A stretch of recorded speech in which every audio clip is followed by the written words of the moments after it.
I checked out Underbrush Remineralizing gum, and honestly, it feels a little sketchy.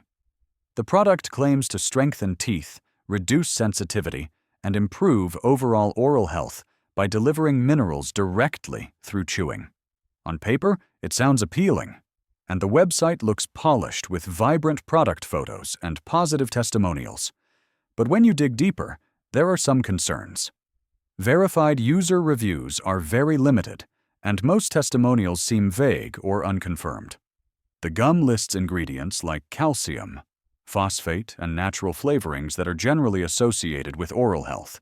But the site doesn't specify exact amounts, making it hard to know how effective it actually is. Pricing is on the higher side compared to regular dental chews or toothpaste with similar benefits. While it doesn't seem harmful if used as directed, it's unlikely to replace professional dental care or deliver dramatic results on its own.